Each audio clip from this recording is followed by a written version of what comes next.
Good morning. Many of you have seen me before. I'm Eddie Marker, spokesman and advocate of basic human rights for all people. You can look at me and tell by the gray, if not the wrinkles, that I've been around quite a while. Yep, I've been around probably my spin. And I just hope that it's not a waste to have lived here. Truth of the matter is, I grew up in Mississippi, one of the most racist, poverty-stricken states in this union.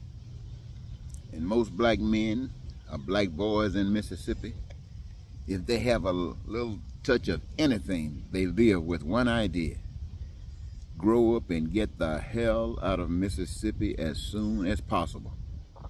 Thinking about going away, maybe getting prepared to be a better person, a real person, and come to Mississippi and build Mississippi up. No, we understood that Mississippi was ran by white people, and building up for everybody just wasn't anything that white people were for. Now, when I say this, ladies and gentlemen, I want you to remember that every race of people, and I say race, I know it's just one race, but everyone that's called themselves a different race, amongst them are great people, good people, okay people, dogs, and people that's just outright screwed. No count. Every race got them.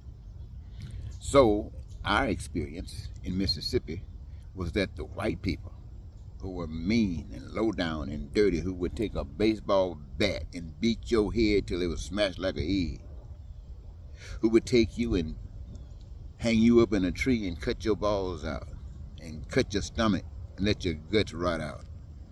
I mean, those kind of people who would take you and stick you under some mud and just hold you there knowing that you can't breathe. That's the kind of people they had in Mississippi. But they needed you to labor. They needed you to work for them, to make them some money, to make them have a good life. And they didn't give a stink about you. And the white people that probably felt bad about it, what they do about it, I don't know. I can't speak for them. But I'm sure they were there. What they usually do is do nothing. They usually, and that's every race, they sit back and just wait. You might have one or two who try to do something. Okay, you come out of Mississippi. You go your school thing, you go around the world, you live here, you live there, and you find that all across the globe, the nations are different. You always find that which is beautiful, and then you find that which is not so beautiful. Then you find something that's a little less, and then you find something that's ugly. I went through Madison, Wisconsin once. For some strange reason, I guess that's a college town, but it was very impressive. And then I remember once I was, after having left Mississippi, years later, maybe 35, 40 years later, I was back in Mississippi, and I went through a little town called Madison, Mississippi. For a person like me, to see something like that in Mississippi, Madison, like a gated town, as magnificent as it could possibly be. And I'm thinking about all of this. You see, ladies and gentlemen, I grew up thinking that there are two kind of people in the world. There were the kind of people that loved God, and they were the kinds that would care about other people. They would never beat you side of the head with a baseball bat. They would never do anything to incite danger against you. People who love God would want the best for you. They wouldn't want you to suffer for anything. Anything they could do to help you, they do it. You wouldn't have to worry about food, clothing, shelter, education, health care, transportation, or anything that they were connected to. Not God's people. Not only that, you would be respected. You'd be honored.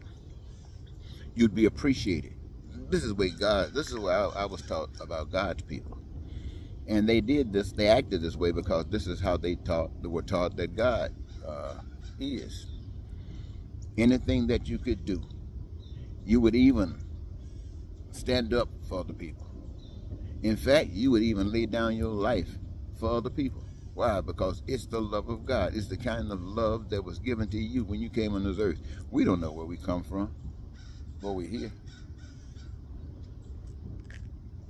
And so we were taught that this is the kind of way to be. So being from Mississippi and watching all the things that the white people did, now this was a different God. This was a God that was saying lying and cheating was okay. Low down racism and bigotry was okay. That's what we were taught. And we want to stay away from a God like this, because they would end up having wars, just murdering people. And even though we lived in a country and on earth where a lot of that takes place, we were just understanding that this was evil, not knowing the way of God, and that it would be our duty, our responsibility in love itself to care about these people to the extent that we would live for people. We would live to honor God's way. When people come up with plans and ideas that they wanted the people to follow that did not represent God, there's no way they could convince us to go along with it. We stand up against it till the end. You change that policy, we wouldn't fight you. You change that policy or you kill us, because we would be just right there aggravating you. So this is what we were taught. Now here I am sitting up here this morning. I've talked to you for at least 40 years. Maybe some of you never heard me, but I'm saying the same thing 40 years later that I was saying 40 years then, because nothing has changed. The conversation is there. The truth is there. Truth doesn't change. What it was required 40 years ago to bring some peace is required today. What is required to be ready to live on that side where your dreams and your ideas are appreciated and you can be living a satisfied life. There's requirements to get over there, still there. They haven't been eliminated. Someone have tried to deceive you, telling you that somebody died in your stead and that you can continue going along and agreeing with the other side, agreeing the ones that lie, cheat, and steal. They get the power. You know, like the ones that's in the United States of America today, that's lying to the American public and telling the people all over the world that here in the United States, you got Haitians that have come here when you couldn't stand them, you hated them, but somebody allowed them to come in anyway. What you call liberals, what you call no good white people. That's what these kind of white people say. They call other white people, because white people had to be along with it to get it done. Now, you call those white people no good, and they're the best that you can be, but you call them no good. And then you want the people to put you in power so you can get rid of the stuff. You want people to put you in power so lying and cheating and stealing and killing and racism can be the name of the game every day. That's what you want. And you asking the people, trying to trick the people, saying that these other folks are so bad and they're going to try to do these things to you, so put him in power so he can protect you from that. All he wants is your money. When he says, I'm saying these things to you, ladies and gentlemen, because this are the kinds of things that he's led people to believe. Nobody believes that someone tried to assassinate him. Nobody believes that. They think that's all staged. Every bit of it. Staged from the ear. Show somebody the piece of ear. Show them where the ear is missed. And some places you would think a bullet touched the ear, it would have burned. Show some evidence. We ain't got no evidence. That stuff on his face is no evidence.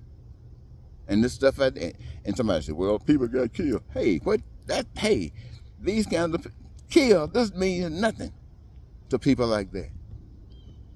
The people on the evil over there that we were taught not to be like, they don't give a stink about that. Just told you they hang people from trees. And somebody get killed, that makes it more real. And then not there, how in the world can somebody go out in a golf cart? And you can say, well, why would he be out there getting shot at? Because people will do whatever he wants them to do. He said, I can go kill people myself, and they wouldn't care. That's essentially what he said. I can go out and kill people, and they wouldn't care. He said that about them, and they applauded. Can you imagine what that means? That's called you think you're decent. And somebody come up and say that they can go and commit one of the most evil acts toward another person, and you would smile and give an applause. Wouldn't that make your stomach puke? Well, he wasn't lying, because all over there you got hundreds, no, well, not hundreds, but you got millions and millions of people that's applauding every lie he tells. This stuff eating dogs and cats. See, this is what evil does. Eating dogs and cats Now he's motivated people to go out there and try to bomb, try to mess up a school, mess up hospitals, all these other people. Not just Haitians, white people. Good white people, okay white people, and maybe not so